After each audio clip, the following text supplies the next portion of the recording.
I don't have a rocking chair, but I'm sitting in my chair, and I think about a story that's going on out there, and I think, what would Peter say? What would Peter say? What would Peter say? And good morning, Peter Franklin. Good morning, good morning, good morning. Gabby Cabby in New York City, and I do want to know all this stuff. Like we just had the story in Connecticut of the young lady that goes in, and she's apparently lesbian, or at the very least looks somewhat masculine. All right, that's good. And she went into the bathroom, and a woman confronted her and said, "You are a man. You should not be in here," and tried to kick her out. Turns out she's really a female. So what are your thoughts on this whole transgender mess? And bathrooms and all of it? We're talking about what, 1/4% of the population? It is a small percentage, yes. I mean, it's infinitesimal, noisy portion, but certainly not a very large one. I mean, it's, to my way of thinking, and it's not that I'm the old-fashioned guy, but the whole controversy is so unbelievably stupid. I mean, that's a private place. You go into the bathroom. Why do you have to announce anything? Right. If they hadn't started up this whole thing. I mean, how many times in your life have you confronted somebody in a turlet, as we would say? And the problem is that's what this has become, where you don't know who's at fault because both sides, the extreme sides, are going nuts. Like this woman becoming the police department in the bathroom saying you don't belong here. I mean, it's just... It is and, on the other side, they're protesting for rights. So both sides are going head to head, and we, the normal people in the world, are left to have to deal with this crap. That's what I think. Did you just call yourself normal? I kind of did, and I do consider myself that. Hey, listen, whatever you hear on the radio or whatever you see in the media got to be true. So now there's going to be an article in the New York Times that you have been declared normal. What do you think about that New York Times article on Donald Trump?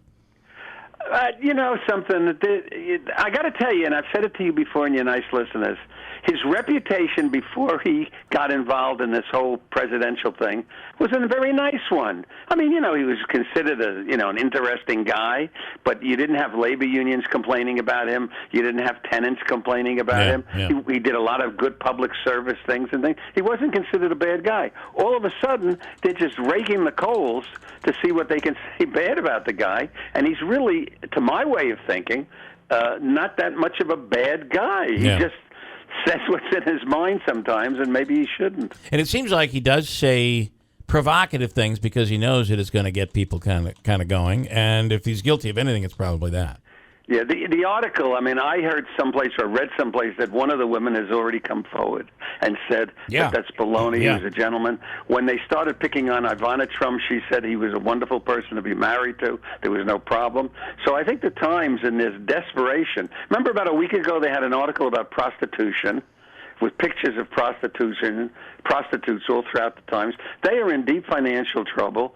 Their circulation is dropping. A lot of people here in New York City don't really trust it anymore. So this is a way of getting circulation. That's what you have to do. I think it's time for you to do a show talking about prostitution. Well, so Peter, should I get a few and bring them up to you? Actually, we just bring you on, and that seems to work for us. It's working. All right, listen. I do have to ask you about. Oh, I had it here and now I've lost it. How about the headstone of Trump? This is a gigantic hunk of Vermont granite. Would you spend $2,500 to let Trump know you don't like him? Yeah, somebody. I mean, it's just unbelievably stupid. Yeah. The parkies in Central Park see the tombstone. I got a picture on the website, Gabby.com. It's a real tombstone. Yeah. It's not like a carpet. So they're trying to figure out what law was broken. It says when he was born, but it doesn't have when he's going to die.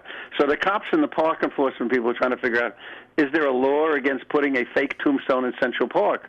So they went to all the trouble, and I might add expense, to track down who actually did it by going to every tombstone place in the New York City area to find out where it was made. And eventually they found the place where it was made.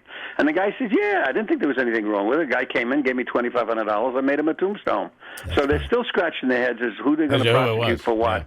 But, I mean, what kind of a moron spends $2,500 to tell Donald Trump that you don't like him? A rich moron. Apparently. And I don't know that you can you prosecute him for anything or just... Well, that's what they're trying to figure out. I mean, I guess the best they could do is littering. Maybe instead of prosecuting, we'll demean him. Yeah, well, I mean, it's already because the story's out and people are talking about it. But who spends $2,500? You spend $2,500 to buy a brand new car, right? Hey, here's I want you to talk about the Delta stewardess that you had in your cab. I love her. You learn stuff in your taxi cab. That's right, and it's a great, great story because it's the side story that's even better. So they find out the stewardess has been stealing the little bottles, and she's been selling them on eBay, for $1 a piece. The little liquor bottles on the airplane. Right. She figures that law enforcement never looks at eBay. How dumb can you be? Yeah. So that was the whole story, and Delta made a big deal about it, and they're going to fire it. But there's a little side story, and the little side story is she was selling them for $1 a piece. When you're on Delta and you want one of them, you have to pay $8 a piece. Yeah. Yeah, so, and even in the liquor store when you buy those, they're not $1. Yeah, so I'm not condoning crime. You're not condoning crime, but I mean, $8 for what's probably not really worth more than $1. I think Delta is the one that should be watching what they're doing. Yeah, she's the Robin Hood of the She's the Robin Hood, yes. Exactly. Taking from the rich airlines and giving to the poor drinkers. Right, exactly. There you have it. All right, Peter, good stuff. Peter Franklin, Gabby Cabby in New York City. Best tour in New York. He'll take you to places you have no idea that even exist in New York City. It's Gabby.com. Thanks, Peter. We'll talk to you next week. Thank you. Bye-bye. All right. Listen, it does look like we're going to go to a live report now with Jeff Manaski standing by, who is going to update us on the technical issue this morning. The computers have been defeated, and we have now regained control of the radio frequency. I think so. We'll find know out soon. in 17 seconds.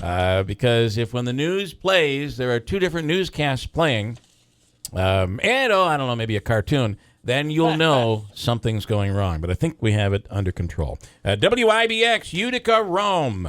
It's 7 o'clock.